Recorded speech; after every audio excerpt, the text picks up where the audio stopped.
Good day mga ka-journey! Nandito ko ngayon sa may Xavier Guild Avenue, Consuelo Street, Santa Cruz, Manila.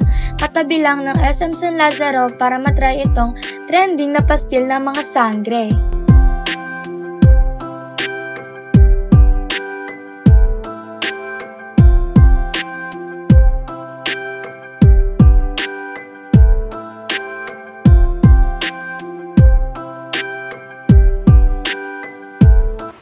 Nagulat ako sa halagang 25 pesos, meron pa palang side dish na kasama.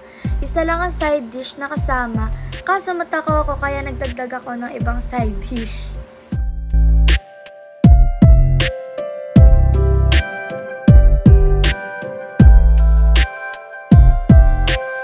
At ayun, hindi na nga po ako nakapag-antay, tinikmat ko na ito agad.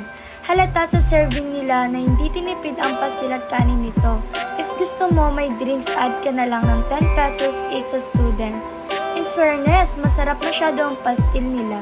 Di tulad sa iba na dry masyado at matigas kainin. Flavorful pa.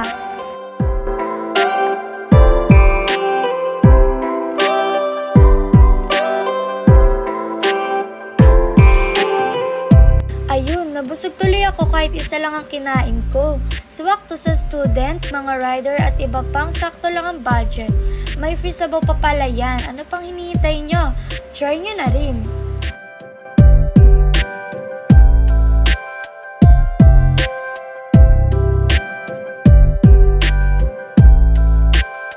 At may energy na ulit ako. Pwede na ulit ako sumayaw.